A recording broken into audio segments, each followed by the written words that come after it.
Most people make their first investment long before they're ready to invest, not because they lack knowledge or conviction. It is because they skip the two most important steps that have to come first. And those two missed steps will turn a market downturn into a forced selling decision that has to be made. I made the same mistake in 2008. I put money in the market before I had anything close to an emergency fund at all. When the crash arrived, some of the pressure came in to liquidate the position because we know the market was going down. It wasn't a bad investment. It was a bad sequence of events. And today I want to give you the exact order, every step, every number, every decision before you should make that first ETF purchase and before you get into investing. Two people earning identical salaries, saving identical dollars every single month. After 10 years, one is going to have meaningful more wealth than the other, not because of your investment returns, not because of an increase in salary, because it depends on which account the dollars hit first. This is the core insight most financial content skips entirely. The sequence is more important than the amount. If you're investing $500 a month while you're carrying credit card debt at, let's say, 22% APR, it means you're losing roughly $1,760 per year in interest charges that should have been eliminated before you started investing. When you start looking at a portfolio that's growing 10%, well, debt is compounding at 22%. The math is moving against you, even if the market gains and if the market is growing with you. On the other hand, if you're skipping the employer match, if you're paying down low interest debt, it means you could be forfeiting 50 to 100% return on every match dollar that they have. No ETF is going to have and replicate that kind of return. The order of operations when it comes to money is something that someone and a lot of people make mistakes on.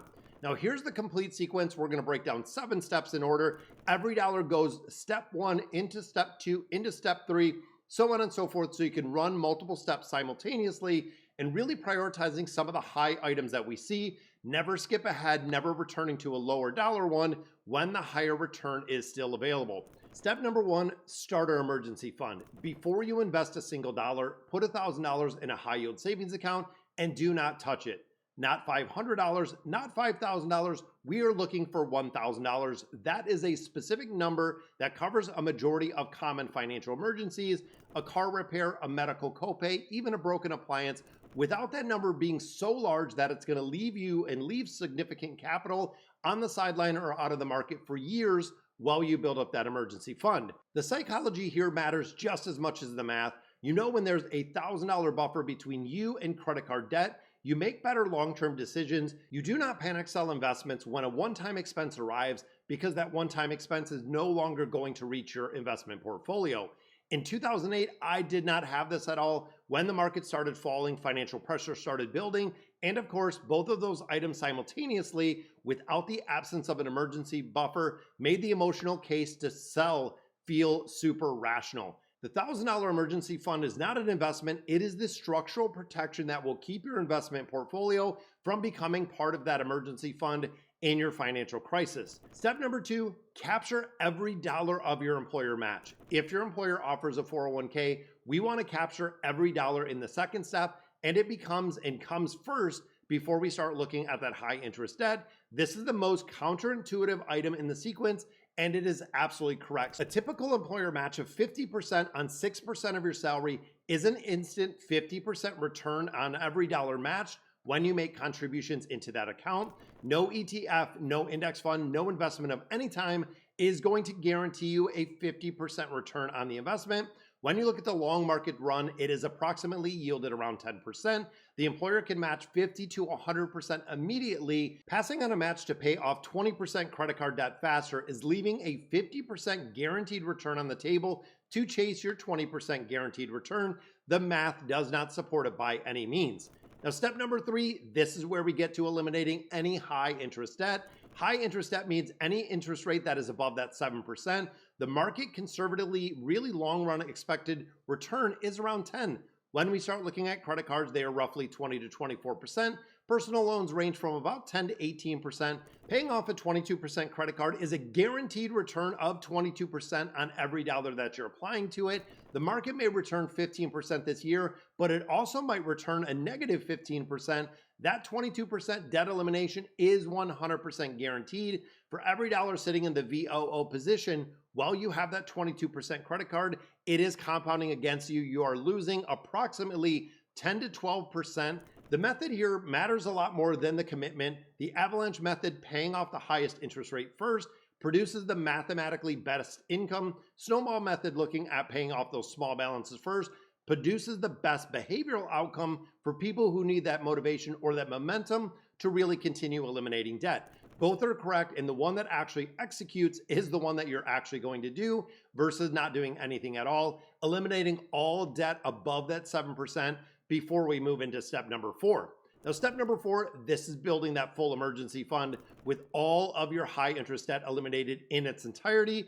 We already have that $1,000 buffer. Now we're going to look at 3 to 6 months of essential living expenses, not 3 months of your full spending. We are talking about the things that keep the lights on, food on the table, the housing secure if the income stops, the car payments are done. For most households, this is between $10,000 and $25,000. This is going to live in that high yield savings account, earning 3 to 5%, not invested in the market, not sitting in a checking account that is earning nothing. This is the structural change. This is what makes my never selling philosophy that we talked about in 2008, where the old version of me sold out because of the uncertainty, the financial pressure.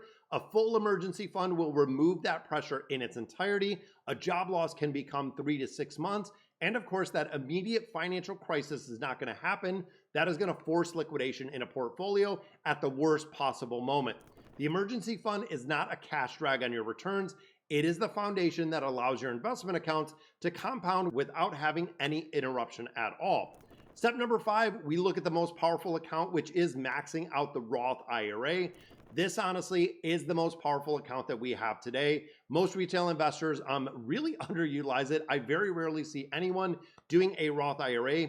When you look at 2026, contribution limits were $7,500, $8,000 if you're over 50, and the money in here goes in after tax, but it grows 100% tax-free. Withdrawals during retirement are completely tax-free.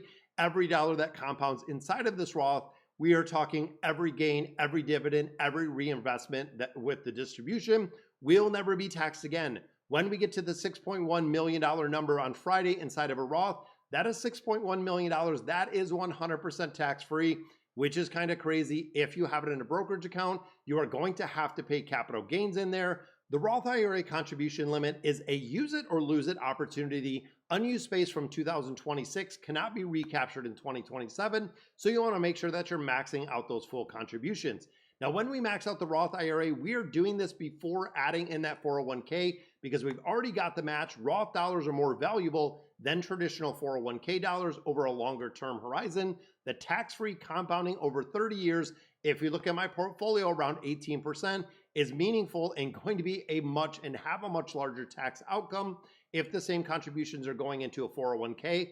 Also, you have to note your 401k might not have the best investments or the best quality investments, just like mine does not. Step number 6, we are maxing out the 401k beyond that initial match. After we maxed out that Roth IRA, it's completely maxed out. We are going to return to the 401k contributing as much as possible. Looking at 2026, it's $24,500. Of course, it's going to be different if you're 50 or older, or even looking at the Secure 2.0 Act with the super catch-up they have in there. This is tax deferred. It is going to compound in that 401k. It is the second most powerful tax structure that we have for every investor in the United States, short of being that Roth IRA. Every dollar contributed is going to reduce your taxable income in the current year, growing tax deferred until you do the withdrawals. Higher income levels, the upfront tax reduction is also going to have a really big justification. Maxing out these accounts, of course, are going to lower that taxable income, unless, like I have at my work, we do have the ability to have a Roth 401k. You might want to check with your employer and see if you can do the same. In step number 7, the final step, which is the taxable brokerage account, this is where the portfolio lives, and this is going to be where you have access to money, even if you're not 59 and a half, if you're not the age to get into those 401k or those IRA accounts. The emergency fund is full. All of your high interest debt is eliminated. The Roth IRA is maxed out in the entirety. 401k at this point is maxed out in the entirety. Every dollar short of this is going to go in that taxable brokerage account. This is where my $500,000 portfolio lives, M1 Finance. We got some links down below. We're talking the SPMO, the VOO, the QQQM, SMH, and all of the satellite holdings that I have. Taxable account, of course, has no contribution limit. If you want $10,000 or $100,000 in there, there is no income restrictions, No mandatory age that you can take your money out. The trade-off is when you have the gains are taxed. Long-term capital gains, 15 to 20% for most investors. When it comes to tax advantage accounts, they need to be fully funded first. Now, the tax account is also where the ETF investing happens, and it's super efficient because ETFs generate minimal tax distributions compared to the mutual funds. A lot of the 401ks do carry mutual funds. Lower turnover and really in-kind redemption mechanism make the ETFs superior to mutual funds and really to any taxable account that we see. If you invest in the S&P 500 mutual fund that I owned before 2008 instead of the VOO, it would have been an entirely different scenario if I would not have sold out. 7 steps in the entirety, and here they are in order to recap. Number 1, starting that $1,000 emergency fund. Number 2, capturing 100% of your employer match. Number 3, eliminating all of the debt 7% or higher. Number 4 goes into the full 3 to 6 months of an emergency fund.